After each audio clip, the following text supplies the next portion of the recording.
नमस्कार दोस्तों। आज हम बात करने जा रहे हैं भारत के सुप्रीम कोर्ट के साल 2025 के सबसे अहम फैसलों के बारे में।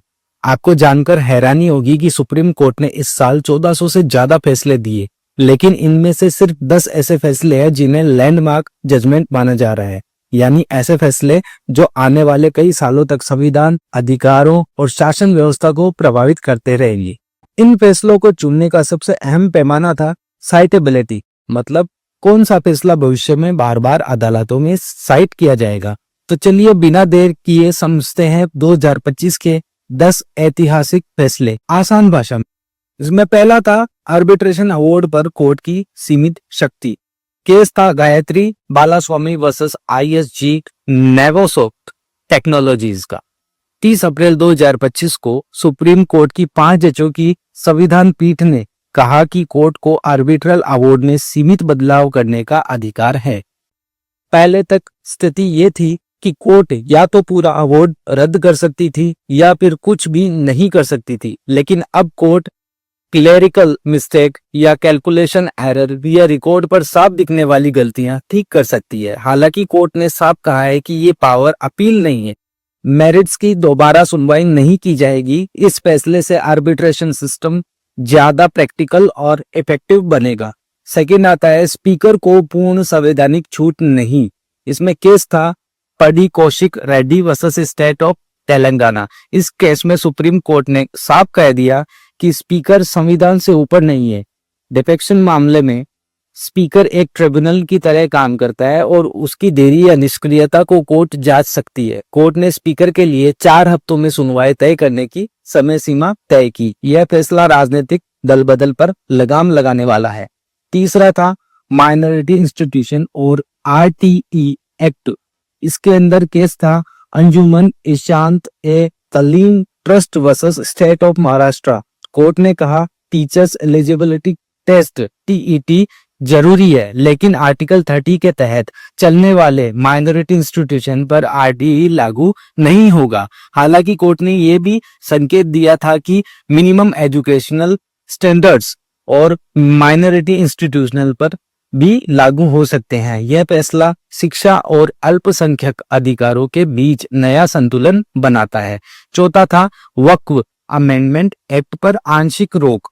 केस था इन री वक्फ अमेंडमेंट एक्ट 2025। कोर्ट ने पूरे एक्ट पर रोक लगाने से इनकार किया, लेकिन कुछ विवादित प्रोविजंस पर रोक लगाई, जैसे 5 साल से मुस्लिम होने की शर्त और रेवेन्यू ऑफिसर को प्रॉपर्टी डिस्प्यूट देने का अधिकार। यह फैसला धार्मिक स्वतंत्रता और कॉन्स्टिट्यूशनल गवर्नेंस के बीच संतुलन दिखाता है। पांचवा था आईबीसी का उद्देश्य रिवाइवल ना कि लिक्विडेशन।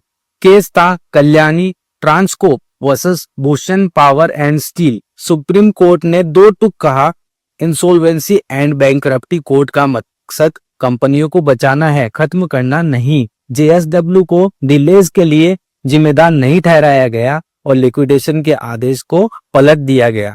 यह फैसला भारत के निवेश माहौल के लिए बेहद अहम था। छठा था डिस्ट्रिक्ट जज की सीधी भर्ती पर। केस था रजनीश के वी वर्सेस के दीपा। कोर्ट ने कहा अगर किसी ने 7 साल वकालत की है और बाद में जुडिशियल सर्विसेज ज्वाइन की है तो भी वह डिस्ट्रिक्ट जज बन सकता है। इससे जुडिशियल टैलेंट पूल बढ़ेगा और अनुभव को सही महत्व मिलेगा। 7वां केस था ट्रांसजेंडर के ऊपर, ट्रांसजेंडर राइट्स की पुष्टि। केस था Jain Kaushik versus union of India. Court ने ट्रांसजेंडर महिला को मुआवजा दिलवाया और सरकारों की लापरवाही को आड़े हाथों लिया। सबसे अहम बात इसमें यह थी जेंडर अफर्मिंग सर्जरी के लिए एम्प्लॉयर की परमिशन जरूरी नहीं है। यह फैसला नालसा मतलब NALSA जजमेंट को जमीन पर उतारने की कोशिश थी। 8वां केस था x post facto environmental clearance. इसमें केस था क्रेड AI वर्सेस वन शक्ति। कोर्ट ने कहा एक्स पोस्ट फैक्टो क्लियरेंस पूरी तरह इलीगल नहीं, लेकिन इन्हें रेयर केसेस में ही दिया जाना चाहिए। डिसेंट में कहा यह एनवायरमेंटल प्रोटेक्शन से समझौता है। यह फैसला डेवलपमेंट बनाम एनवायरमेंट की बहस को नया मोड़ देता है। 9वां केस था ट्रिब्यूनल्स रिफॉर्म्स एक्ट पर करारा प्रहार। इसमें केस बनना था Madras bar association versus union of India. Court ने कहा संसद बार बार वही कानून नहीं ला सकती जिसे पहले असंवैधानिक ठहराया जा चुका है।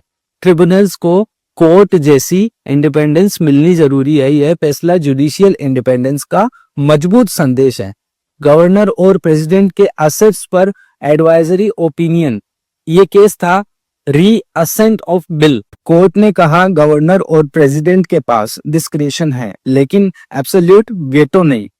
इस मामले में कोर्ट ने टाइमलाइंस तय करने से इनकार किया लेकिन डिले पर लिमिटेड मेडम्स संभव बताए। यह फैसला फेडरलिज्म और सेपरेशन ऑफ पावर को रिडिफाइन करता है। कंक्लूजन में ये समझ लो दोस्तों, ये 10 फैसले मिलकर बताते हैं कि 2025 में सुप्रीम कोर्ट राइट और गवर्नेंस के बीच बैलेंस खोज रहा था, जुडिशियरी की इंडिपेंडेंस को मजबूत कर रहा था और प्रैक्टिकल कॉन्स्टिट्यूशनलिज्म की तरफ बढ़ रहा था।